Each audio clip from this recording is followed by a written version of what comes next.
The Grand Binding Hall on Aethys Prime was the largest structure ever built by any species in the known galaxy. And on this day, it was filled with thousands of young candidates from hundreds of different worlds, all standing in nervous silence beneath a crystal dome that hummed with psychic energy. Lyshara Veltan stood among them, her crystalline skin catching the light and breaking it into soft rainbows across her arms and face, and she kept her hands folded in front of her to stop them from shaking.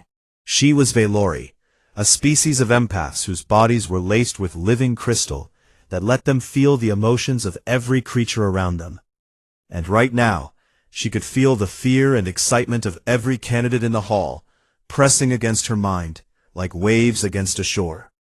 She was the youngest candidate in over a century, and her family name was one of the most powerful in the entire Concord of species, and everyone expected great things from her.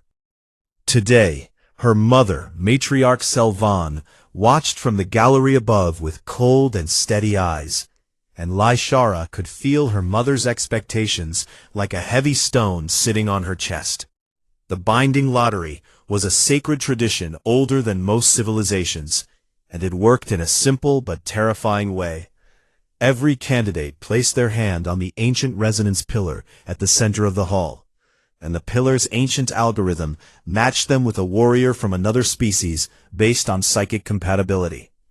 The bond it created was permanent, telepathic, and emotional, and it tied two beings together for the rest of their lives, whether they liked it or not. The whole system had been designed thousands of years ago to force peace between species. If you could feel what your partner felt, you were far less likely to let your people go to war with theirs. One by one, the candidates stepped forward and placed their palms on the pillar, and one by one, names appeared in glowing light above them. Drathin warriors, Korvathi scholars, Myreni fighters, all respectable matches from elder species. Then it was Lyshara's turn. She walked to the pillar with her head held high. Even though her heart was beating so hard, she was sure everyone in the hall could hear it. And she pressed her palm flat against the warm crystal surface. The pillar responded instantly, but not in any way anyone expected. A light erupted from the crystal, deep amber red, a color that had never been recorded in the entire history of the lottery, and the whole hall fell silent, as if someone had stolen the air from every mouth at once. The name appeared above her in burning letters. Callum Marin, Human, Earth, Frontier Core. For a moment nobody moved, and then the whispers began. Quiet at first, then louder, then almost deafening, because no Velori had ever been matched with a human, and most species considered humans to be barely civilized newcomers who had no business being in the binding ceremony at all. Lyshara felt her mother's rage hit her through the emotional field like a slap across the face, and she nearly stumbled. Up in the gallery, Matriarch Selvan was already on her feet, her crystalline features sharp with fury as she called for a formal objection. But the binding archivists shook their heads. The lottery was sacred law, and no one, not even a matriarch, could overrule it. A side door opened, and Callum Marin walked in. He was not what Lyshara had imagined when she thought of humans, though she was not sure what she had imagined. Perhaps something louder or more brutish. But this man moved quietly. He was tall, with broad shoulders and gray eyes that seemed to take in everything without reacting to any of it, and there was a scar running from his jaw to his collar that told its own story without words.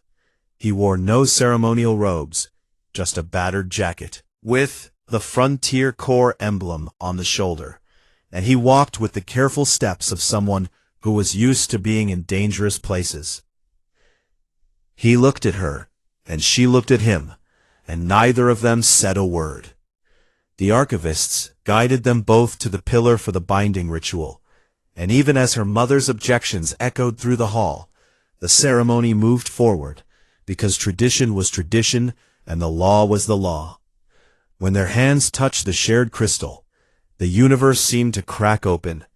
A psychic shockwave exploded outward from the pillar, so powerful that it fractured the crystal surface and sent candidates stumbling and falling across the hall. And every empath in the room gasped or cried out because what they felt was something none of them had ever experienced before. The bond between Lyshara and this human was not normal. It was immense, overwhelming, and ancient in a way that made no sense for a species as young as. Lyshara collapsed, and Callum caught her without thinking, his arms steady and strong, and for one terrible and beautiful moment she was inside his mind. She had expected something primitive, something rough and simple, but what she found instead was an ocean, vast and deep and turbulent and warm, filled with memories and emotions so intense they nearly drowned her. She felt grief so heavy it could crush mountains, and rage so hot it could melt stars, and underneath all of it, a stubborn burning refusal to ever give up that pulsed like a second heartbeat. He felt her too. She knew it, because she felt his shock ripple back through the bond. And later he would describe it as standing inside a cathedral made of pure light, the most beautiful thing he had ever known in his life. Then they were pulled apart. Her family surrounded her and dragged her away, and her mother's voice was sharp and cold as she called the bond a contamination, disgrace, and Lyshara was too overwhelmed to argue.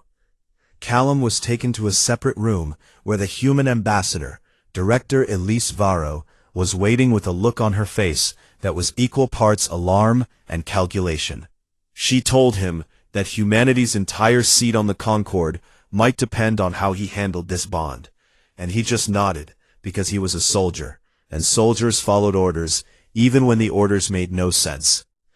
That evening they were assigned shared quarters on Aethys Prime as the binding rules required, and they sat on opposite sides of the room in complete silence, while the bond hummed between them, like a wire pulled too tight.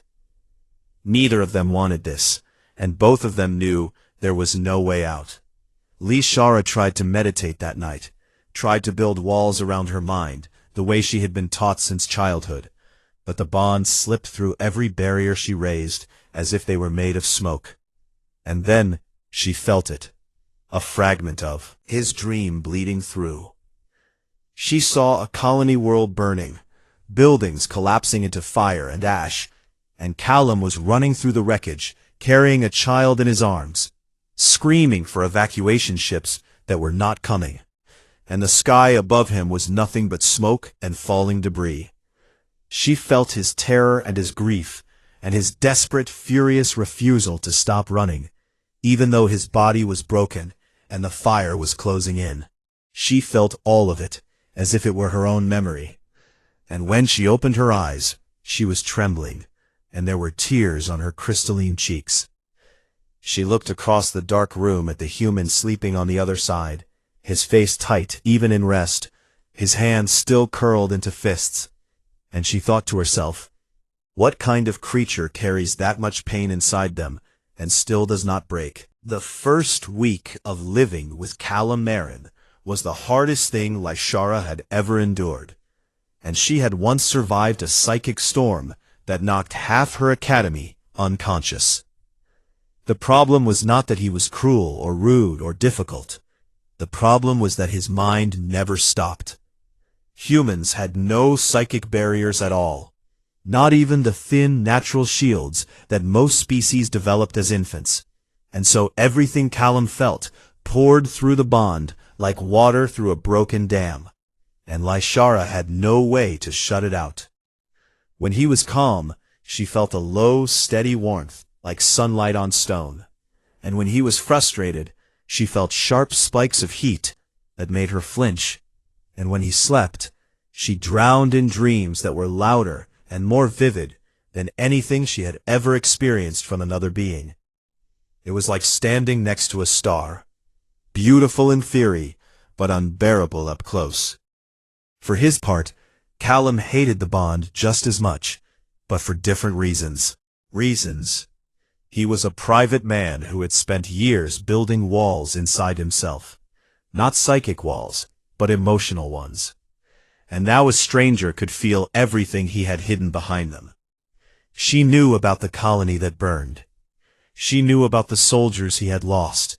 She knew about the guilt he carried like a stone in his chest, and he had not chosen to share any of it. He started sleeping less to avoid the dreams she could sense, and she noticed the dark circles growing under his eyes, but said nothing, because they were still strangers pretending to be polite. The binding authority assigned them mandatory integration exercises, joint meditation sessions, shared cultural lessons, cooperative tasks designed to strengthen the bond, and these sessions were awkward in ways that made Lysara want to disappear into the floor. She tried to teach him Vailori harmonic meditation, which required projecting a single pure emotional tone and holding it steady like a note of music, and Callum was terrible at it. His emotions were wild and layered and tangled together in ways that made a single pure tone impossible, and every attempt dissolved into psychic noise that made the meditation crystals vibrate until they cracked. But he kept trying. Every session he came back and sat down and closed his eyes and tried again, and Lysara found herself quietly impressed by his stubbornness, even if his technique was hopeless. Then one afternoon, Callum decided it was his turn to share something, and he took her to the human quarter of Aethys Prime. Lysara had never been there before. Her mother would have been horrified at the very idea, and she was completely unprepared for what she found. The human district was loud and chaotic and full of color and noise in every direction. Music playing from open windows, people laughing and arguing in the streets, the smell of cooking food so strong and rich it made her crystalline. Senses ring like bells. She watched a group of human children chasing each other through a market, while their parents called after them with voices that were half scolding and half laughing.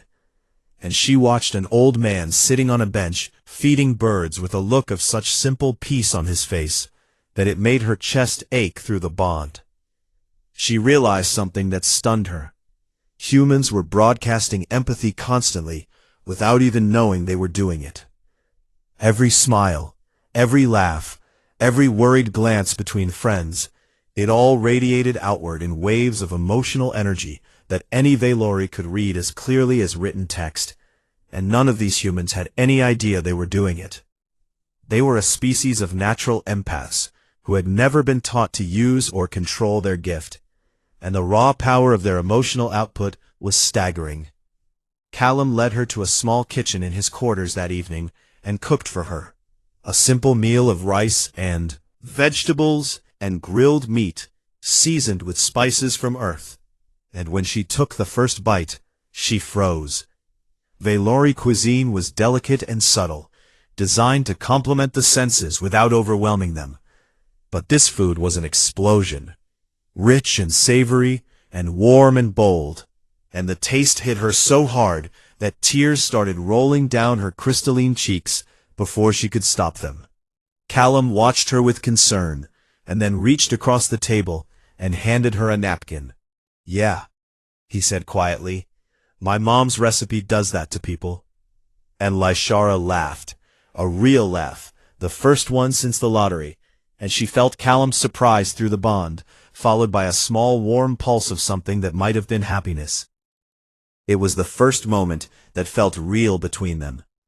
Things changed after that night, slowly and carefully, like two animals circling each other and deciding it might be safe to come closer. About oceans and forests and cities full of millions of people living on top of each other. And Lysara told him about the crystal caves of Vailor, where her people sang to the living stone, and it sang back. They still argued and frustrated each other daily, but the sharp edges began to soften, and the bond between them grew a little easier to carry. Then came the day that changed everything between them. During a training exercise with other bonded pairs, the psychic field generators malfunctioned, and Lysara was caught in a feedback loop, a known danger for Vailori empaths, where fear amplifies itself in a cycle until the mind collapses inward. She was trapped inside her own terror, spiraling deeper with every heartbeat.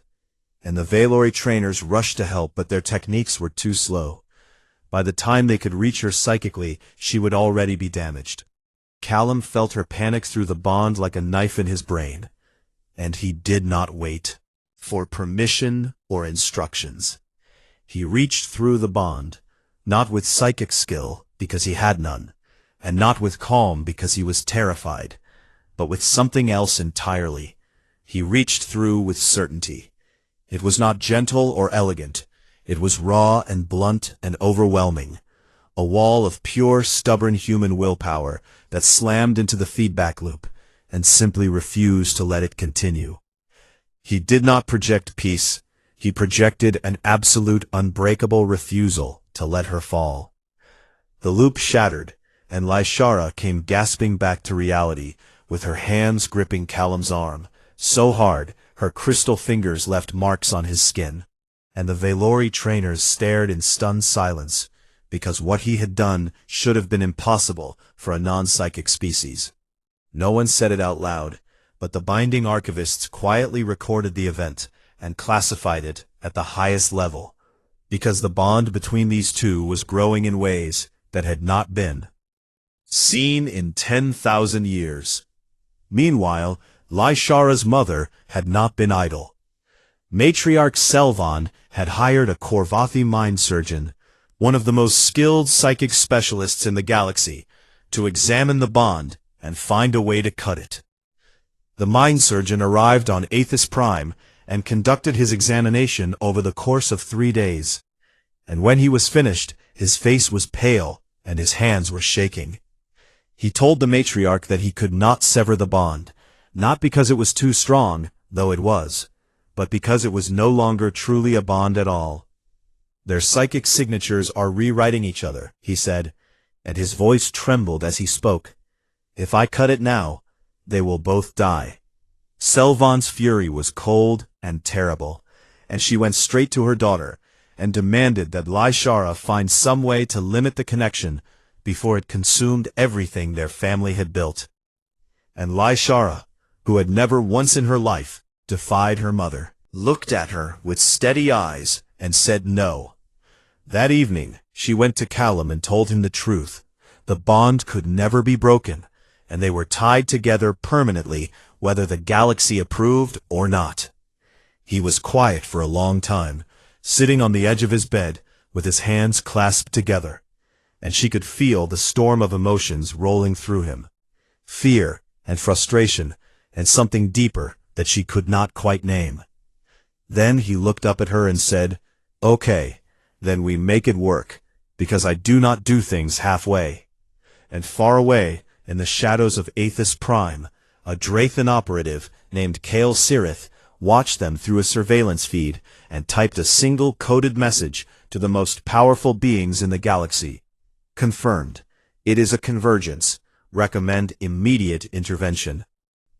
In a sealed chamber deep beneath the Drathan homeworld, the most powerful beings in the galaxy sat around a table made of black stone and discussed whether to kill 2 people who had done nothing wrong. They called themselves the Inner Circle, 12 representatives of the eldest species in the Concord, and they had kept the galaxy running in secret for longer than most civilizations had existed. The topic before them was a word that made all of them afraid: convergence. 10,000 years ago, in the age of the Founders, bonded pairs of different species had sometimes achieved a level of connection so deep that their combined psychic power could reshape reality itself, calming wars, bending space, and altering the emotional fabric of entire star systems. The Founders had used this power to end the greatest war the galaxy had ever known, and then the elder species had spent every year since making sure it never happened again. Algorithm had been quietly rigged for millennia, tweaked and adjusted so that truly compatible pairs were never matched. Because a galaxy full of convergence bonds was a galaxy that could not be controlled. And now, because of a 1 in a trillion glitch in the system, a Valori empath and a human soldier had formed exactly the kind of bond the inner circle had spent 10,000 years preventing. Archon Draeth Qual, the ancient Drafin who led the circle, argued for containment. Keep them isolated, study them, and find a way to neutralize the bond without killing them. Others were less patient and argued that every day the bond grew stronger was another day closer to disaster. On Aethys Prime, Cal and Lyshara knew nothing about any of this, but they could feel that something was changing. Strange things had begun happening around them. Small things at first that they could dismiss as coincidence, but then bigger things that they could not ignore. When Cal was angry, the lights in their quarters flickered and nearby electronics sparked and died. And when Lyshara was at peace, the small plants on their windowsill grew so fast they could watch the leaves unfurling in real time. During an argument about something small and stupid, he had left his boots in the middle of the room again. A pulse of psychic energy burst outward from them, so strong that every empath on Aethys Prime felt it. Thousands of people across the station suddenly experienced a flash of frustration followed by a wave of resolution, as Cal and Lyshara worked through their disagreement. And for about 30 seconds, every couple on the station stopped arguing and looked at each other in confusion. They could now speak to each other through the bond without words. Full sentences, clear thoughts, even images and memories. And Cal, who had zero psychic ability when the bond first formed, was somehow developing it. Said this was impossible, and yet it was happening right in front of them. Then came the day that the galaxy could no longer pretend they did not exist. A radical anti-human faction called the Purifiers had been growing in strength for months, fueled by fear of humanity's rising influence, and they chose Aethys Prime as the place to make their statement. In the crowded central market of the station, a beautiful open space where dozens of species mingled and traded, a Purifier operative detonated a psychic disruptor. The weapon was designed to overload neural pathways, and when it went off, it released a psychic scream that hit every mind in a 3-block radius like a hammer, and hundreds of people dropped to the ground, clutching their heads, as their nervous systems were torn apart from the inside. Cal and Lyshara were 4 streets away when the blast hit. Lyshara took the worst of it. Her crystalline empathic senses amplified the scream 100-fold, and she collapsed screaming, her body convulsing, as the disruptor tried to shred her mind. Cal caught her as she fell, and felt her agony pour through the bond like fire through his veins. And something inside him broke open. Not broke apart, but broke open like a door being kicked down. He did not think about what he did next. He did not plan it or understand it. He simply acted. He reached through the bond, grabbed hold of Lyshara's vast psychic power, and channeled it through the lens of his own impossible human willpower, and he opened his mouth and screamed. But it was not a physical scream. It was a psychic one, a counter-frequency broadcast with the force of a supernova that roared outward in every direction and hit the disruptor's signal like a wall of solid stone. The disruptor shattered into pieces, and the psychic scream went silent, and in its place, a wave of absolute calm washed over every person within 2 kilometers of the market. People who had been writhing on the ground stopped screaming, and panicking crowds went still, and even the Purifier operative who had triggered the weapon fell to his knees and wept, because the calm that Cal had broadcast was so pure and so powerful that it reached into every mind it touched and simply said, "You are safe now." Then Cal collapsed, blood pouring from his nose and ears, barely conscious, and Lyshara crawled to him and held his head in her lap while emergency teams rushed to the scene. He had saved hundreds of lives, and every sensor on Aethys Prime had recorded exactly what he did, and there was no way to hide it or explain it away. The galaxy reacted the way galaxies always react to things they do not understand, with a mix of awe and terror. Humanity erupted with fierce pride. Broadcasts across human space showed Cal's face, alongside headlines calling him the man who stopped a psychic bomb with his mind. And suddenly, every human in the galaxy knew his name. The Concord walked a little taller. The Valori were divided. Younger Valori saw it as proof that humans had untapped potential that the galaxy had been too arrogant to recognize, while Matriarch Selvon's faction declared it proof that the Bond was turning Lyshara's abilities into a weapon and demanded intervention. The Inner Circle went into full panic, because the thing they had feared for 10,000 years was now happening on live broadcast for the entire galaxy to see. Archon Call sent new orders to Kale Sirith, separate them by any means necessary.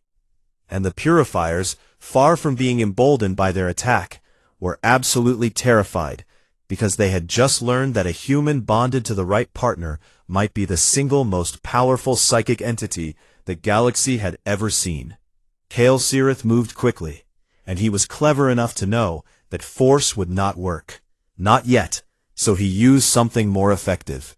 Presenting himself as a sympathetic Drathan diplomat who understood how difficult the situation must be. And over the course of several conversations, he planted seeds of doubt deep in Cal's mind. "You are changing her," Kale said softly, his reptilian eyes filled with manufactured concern.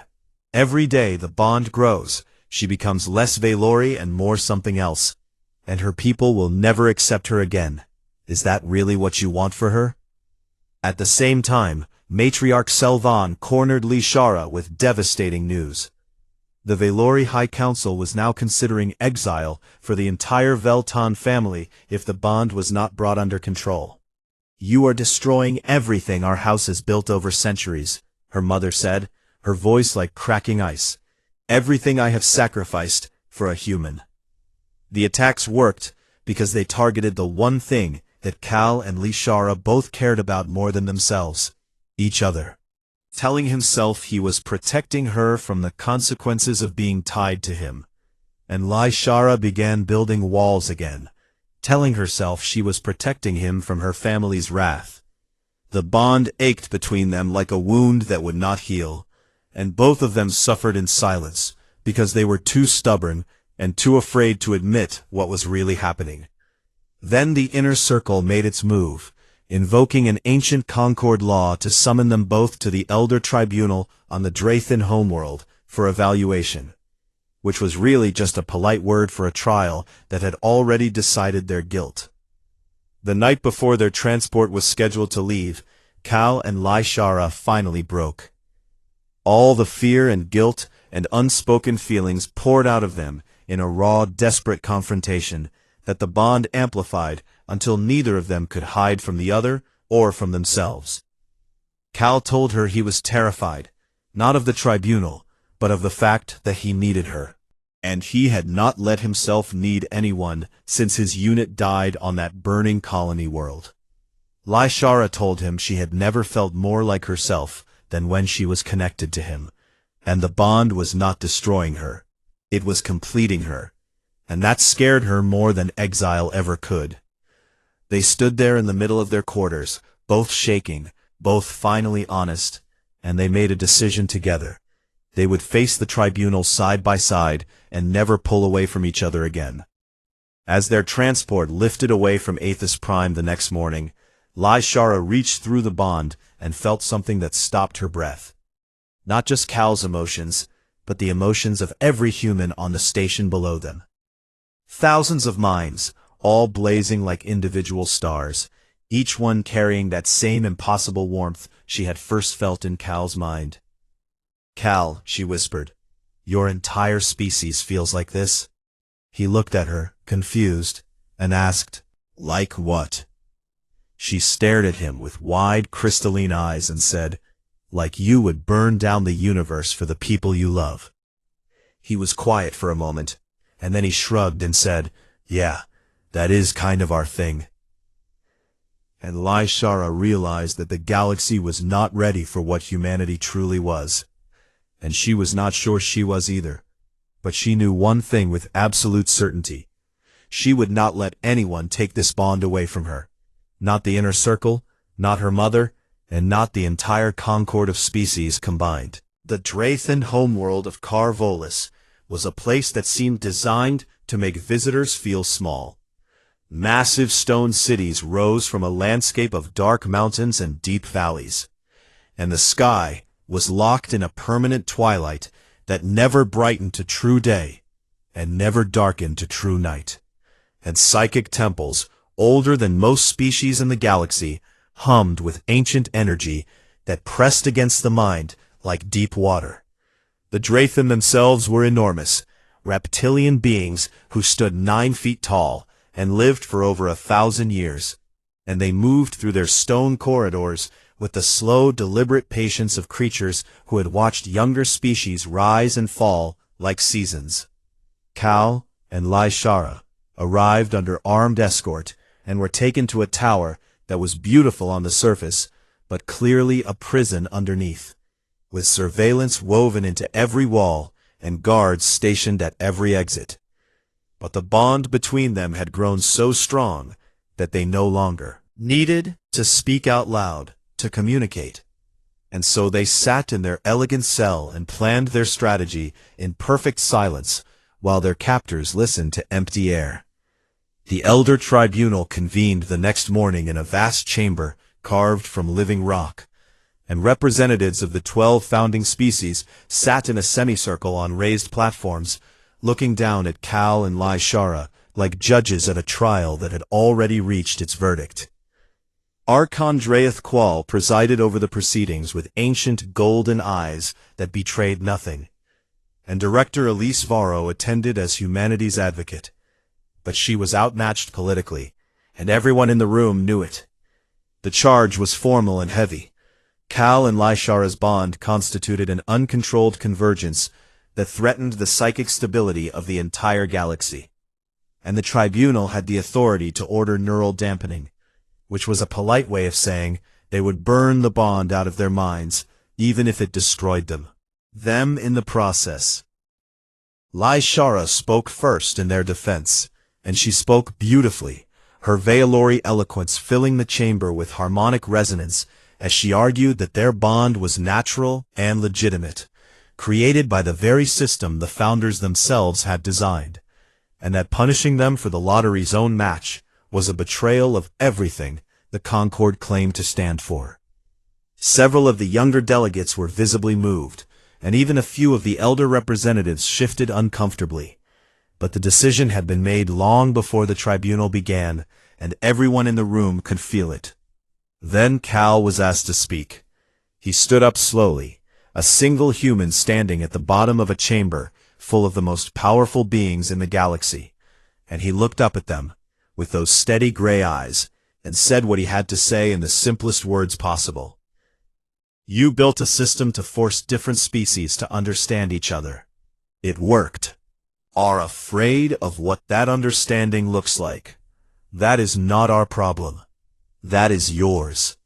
The silence that followed was so deep it seemed to swallow sound itself, and for a moment even Archon Kal's ancient composure cracked, and Lyshara felt a ripple of shock move through the chamber like a stone dropped in still water. But shock was not enough to change the outcome, and when the tribunal recessed, Cal and Lyshara both knew they were running out of time. That night, an unexpected visitor came to their tower. Kale Sirith, the Drathan operative who had been sent to spy on them, the same one who had tried to drive a wedge between them on Aethys Prime, appeared at their door with a look on his face that Lyshara had never seen on a Drathan before. It was shame. He told them he had been digging through classified Drathan archives, files sealed at the highest level for 10,000 years, and what he had found had shattered everything he believed. About the Concord, he had served his entire life. The truth was worse than anything Cal or Lyshara had imagined. The original founders had not just created the binding system. They had used convergence bonds to end the greatest war the galaxy had ever seen, because pairs of deeply bonded beings from different species could project empathy on a massive scale, making it literally impossible for armies to fight each other when they could feel the pain and fear of every soldier on the opposing side. It had worked, and the war ended, and the Concord was born. But then the elder species realized something that terrified them. A galaxy full of convergence bonds was a galaxy they could not control, because you cannot oppress people who can feel each other's suffering, and you cannot manipulate populations who share each other's truth. So they rigged the system. Over thousands of years, the Inner Circle quietly adjusted the lottery's algorithm to prevent deep compatibility matches from ever forming, and they buried the history of the founders so thoroughly that most species did not even know convergence had ever existed. The peace the Concord celebrated was not built on understanding, it was built on controlled separation. And every bonded pair in the galaxy had been deliberately crippled, their connections kept shallow enough to maintain the appearance of unity without ever allowing true connection. Cal listened to all of this in silence, and Lishara felt the slow, cold burn of his anger building through the bond like pressure inside a sealed container. And when Kale finished speaking, Cal looked at Lishara, and she looked at him, and they both understood the same thing at the same moment. Every species in the galaxy had been lied to for 10,000 years, and every bond that had ever been formed had been deliberately weakened, and the entire foundation of galactic civilization was a fraud. Its verdict the next morning, neural dampening would proceed immediately, and Director Varro's final appeal was denied with barely a discussion. That night, Cal and Lishara made their move. Lishara reached through the bond and drew on their combined power to create a psychic blind spot, a bubble of forgetting that made the guards outside their door simply lose track of what they were supposed to be doing. And Cal handled the physical obstacles with the quiet efficiency of a man who had spent years getting in and out of places that wanted to kill him. Kale Cyrith met them at a hidden docking bay with a stolen courier ship and a data archive containing every classified file he had found. "The galaxy needs to know what was taken from them," Kale said as he handed over the files, and his voice was rough with emotion that Drathan were not supposed to show. "I have spent my entire life serving the Concord's lies. No more." Alarms erupted across the planet, and within minutes, the Drathan fleet was mobilizing behind them. Warships that dwarfed their tiny courier, like mountains chasing a bird. Cal flew, while Lishara reached through the bond and became his sensors, feeling the positions of pursuing ships through their crew's emotions, mapping escape routes through the psychic impressions of the space around them. And they worked together as a single unit in a way that no pilot and navigator had ever worked before. During the most desperate moment of the chase, threading through a dense asteroid field with Drathan warships closing from 3 directions, the bond surged to a level it had never reached before, and for a brief and terrifying instant, their minds fully merged.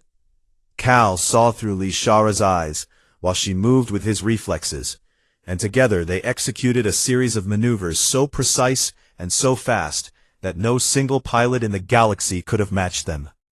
Spinning rocks at speeds that should have been fatal, they broke through into neutral space, with the Drathan fleet howling behind them, and as soon as they were clear, Cal opened every communication channel available, and broadcast Kale Cyrith's archives on every open frequency in the galaxy.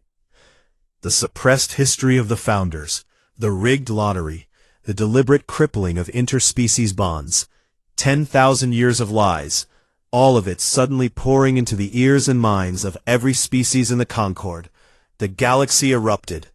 On hundreds of worlds, bonded pairs who had always felt that something was missing in their connection suddenly had an explanation, and the anger that followed was immense and immediate. Protests ignited on Drathan colonies, Valori cities, human stations, and everywhere in between. The Concord's carefully maintained order cracked like thin ice under heavy boots. But the Inner Circle had one final move. They branded Cal, Shara, as psychic terrorists who had been corrupted by an unstable convergence and were broadcasting fabricated propaganda to destabilize galactic peace, and they authorized military force to capture or kill. Cal and Shara sat in their tiny ship in the vast darkness of neutral space, surrounded by enemies on every side and cut off from every ally they had. And for a moment, the weight of what they had done settled over them like a shroud. Then the communication console lit up with an incoming transmission from Earth. Humanity's government had seen the archives, and humanity's government had made a decision. The message was brief, and it came with fleet deployment codes that made Director Varro's eyes go wide when she received the copy. Earth's entire frontier fleet was burning toward their position at maximum speed. The message said only this: "You are not alone. Hold position. We are coming." Cal stared at the screen, and Shara felt what he was feeling through the bond.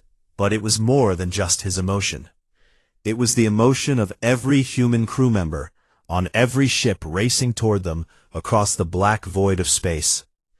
10,000 minds, all blazing with the same fierce, unstoppable fire. The same feeling she had first sensed in Cal's dreams, that absolute refusal to abandon their own. She finally understood what made humans so terrifying to the elder species. It was not their strength, or their violence, or their stubbornness. It was their loyalty. They would cross the entire galaxy for one of their own, and they would fight the entire Concord if they had to, and they would not stop until their people were safe. And through the bond, through Cal, through the connection that a random lottery had forced upon her, Shara was now one of their own. She reached for Cal's hand in the dark cockpit and held it tight, and he held hers back, and together they waited for the fleet that was coming to stand with them against the galaxy. The galaxy had split into 3 pieces, and every piece was sharp enough to draw blood. On one side stood the Inner Circle and the Elder Species Loyalists, their fleets gathering like storm clouds around the neutral system where Cal and Shara waited, determined to restore the old order, even if it meant burning everything else down. On another side stood the Reform Coalition, younger species, angry bonded pairs, and human allies who had heard the truth in the broadcast and refused to live under the Concord's lies any longer. And in the shadows moved the Purifiers and other extremists who wanted to destroy the binding system entirely and drag every species back into isolation. In the middle of it all, Earth's frontier fleet arrived. Not the largest fleet in the galaxy by any measure, but every ship burning at full power, with crews who had volunteered the moment they heard one of their own was in danger. The elder species had expected hesitation or negotiation, but the humans formed a protective wall around Cal and Shara's position without a single word of discussion, and the calm certainty of their formation unsettled the Drathan admirals more than any show of force could have. Cal stood on the bridge of the fleet's flagship, a battered cruiser called the Resolute, and looked out at the gathering armada of elder species warships, and knew that firepower alone would not save them. If this turned into a battle, humanity would lose, and even if they won, it would only prove every terrible thing the elder species had ever said about humans. He told Shara this through the bond, and she agreed. They needed to show the galaxy what a true convergence could do, not what human weapons could do, so they reached out. Through the bond, amplified by their combined power, they began contacting other bonded pairs across the galaxy, sending not words, but feelings, not commands, but invitations. Pair by pair, the dormant bonds that had been deliberately weakened for 10,000 years began to stir. A Korvathi scholar on a distant research station felt the call and reached for her I-Theory partner, and for the first time in 20 years of bonding, she felt the full depth of their connection, not the shallow echo the rigged system had given them, but the real thing, deep and warm and overwhelming, and she wept. A Drathan soldier, stationed on a border outpost, felt it, and turned to his Myreni bonded with wide eyes, because suddenly he could feel everything she had ever felt. Her joy, and her sorrow, and her fierce love for him, and he realized that what he had thought was a complete bond had been barely a whisper of what it was supposed to be. Across dozens of species and hundreds of worlds, bonded pairs were waking up, feeling the connections that had been stolen from them finally flooding back, and the wave of emotion that rippled through the galaxy was like a tsunami. Sunrise, after 10,000 years of twilight. But Archon Draeth Qual had not survived 1,000 years by being unprepared. When reports reached him of bonds activating across the galaxy, he gave an order that made even his own officers hesitate. He authorized the deployment of the Silence. It was the Elder Species' deepest and darkest secret, an ancient weapon from the original war that could sever every psychic bond within an entire star system, and it had been hidden for 10,000 years as a final failsafe against exactly this scenario. The weapon was brought to the neutral system on the Drathan's largest dreadnought, and as it powered up, every bonded pair within light years felt it. A growing void, a spreading coldness, an absence that crept into the spaces between minds and began pulling them apart. Cal felt Lyshara's hand tighten on his, and through the bond he felt her fear, and beyond her fear he felt the fear of every bonded pair in range. Thousands of connections trembling as the silence pressed against them. If the weapon fired at full power, it would not just sever Cal and Lyshara's bond. It would destroy every bond in the system, and the psychic shock would likely kill thousands of bonded pairs outright. Kale Cyrith had infiltrated the Drathan dreadnought in a desperate attempt to sabotage the weapon, but his transmission went dark an hour ago, and Cal knew that meant he had been captured. They were out of time and out of options. Cal looked at Lyshara, and she looked at him, and through the bond, they had a conversation that lasted less than a heartbeat, but contained more meaning than most people exchange in a lifetime. They both knew what they had to do, and they both knew it might destroy them, and they both chose to do it anyway. Instead of running from the silence, they opened the bond completely. No barriers, no limits, no holding back. Full convergence, for the first time in 10,000 years. The effect was immediate, and it was staggering. Their merged consciousness expanded outward like a psychic supernova. Not a weapon, not an attack, but an invitation. A wave of pure shared awareness that touched every mind in range and said without words, "Feel this. Feel what connection truly is. Feel what was taken from you." Every bonded pair in the system felt the wave and responded, their own bonds flaring to full strength and amplifying the signal.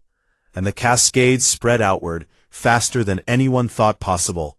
Thousands of bonds activated, then tens of thousands, then millions. Species that had never truly felt each other, suddenly sharing emotions and memories and truths that no government had ever wanted them to share. A Drathan gunner on a warship aimed at the human fleet suddenly felt the fear of the human crew members on the other side of his targeting screen. Felt their love for their families, their hope that they would survive, their desperate wish that this would end without bloodshed, and his hand fell away from the firing controls. A purifier fanatic hiding on a station felt the love that a human mother had for her half-alien child, and the certainty of her hatred cracked like glass, because hatred cannot survive when you feel the truth of what you are trying to destroy. Across the gathering fleets, weapons went silent, and shields dropped, and soldiers on every side simply stopped, not because they were forced to, not because their free will was taken away, but because it is almost impossible to hurt someone when you can feel exactly what that hurt will do to them. The silence weapon, designed to sever bonds, encountered the full force of a galaxy-wide convergence and could not withstand it. The energy overloaded its systems and reversed its polarity. and instead of destroying bonds, it amplified them, channeling its enormous power into the very network it was meant to kill. On the bridge of the Drathan Dreadnought, Archon Draeth Qual was caught in the wave, and for the first time in his 1,000-year life, he felt what other species truly experienced. He felt human grief, the raw howling weight of it, and Vylori wonder, the crystalline beauty of a mind that could hear the music in starlight, and the playful joy of the Aetheri, and the deep ancient patience of the Myreni, and 100 other species whose inner lives he had dismissed for centuries as lesser and simpler than his own. Tears ran down his scaled face, and he gave the order to stand down, and his voice broke as he said it. The galaxy did not become perfect in that moment. Hate did not vanish, and conflict did not end, and the hard work of rebuilding trust between species who had been lied to for millennia was only just beginning. But the concord as it had existed was finished, and in its place, something new and fragile and honest began to grow. Council, with equal representation for every species, including humanity, and a binding system restored to its original purpose of creating true connections rather than shallow imitations. Matriarch Selvan came to see her daughter in the weeks that followed, and Lyshara braced herself for fury, but instead, her mother was quiet. Selvan had felt the convergence wave, and through it she had felt Cal's love for Lyshara. Not the primitive infatuation she had assumed, but something vast and fierce and selfless. And she had felt Lyshara's love in return, and recognized it as the strongest emotion her daughter had ever experienced. She touched Cal's face with her crystalline fingers, and read him directly, and after a long silence, she said, "You are worthy of her." It was the highest compliment a Vylori matriarch could give, and Cal, who had faced down psychic bombs and Drathan warships and the entire Elder Tribunal without flinching, had to blink very hard. Look away for a moment. Kael Sirith was pardoned, and became the first Drathan ambassador to Earth. And at the ceremony, he shook Cal's hand and said, "I spent my life building walls between species. I think I would like to spend the rest of it tearing them down." Months later, on a quiet evening, Cal and Lyshara stood on a balcony on Aethys Prime, overlooking the city where they had first been bonded. Below them, the binding hall had been rebuilt, and the new resonance pillar glowed permanently with that same amber-red light that had shocked the galaxy on the day of their match. And inside the hall, a new lottery was taking place, the first one run on the original unrigged algorithm. The matches it produced were deeper and stranger and more beautiful than anything the galaxy had seen in 10,000 years. And down on the ceremony floor, a nervous young human woman was staring up at her match, a towering Drathan warrior who looked just as terrified as she did. And both of them were trembling, and both of them would be fine. Lyshara leaned into Cal's side, and through the bond she sent him a memory. That first night on Aethys Prime, when she had felt his dream, and wondered what kind of creature carries that much pain and does not break. He sent one back, the moment during the binding, when he first felt her mind and thought that it was the most beautiful thing he had ever known. She took his hand, and he held it, and the bond between them hummed like a song that two completely different voices had somehow learned to sing together. And across the galaxy, one by one, 1 billion bonds glowed a little brighter.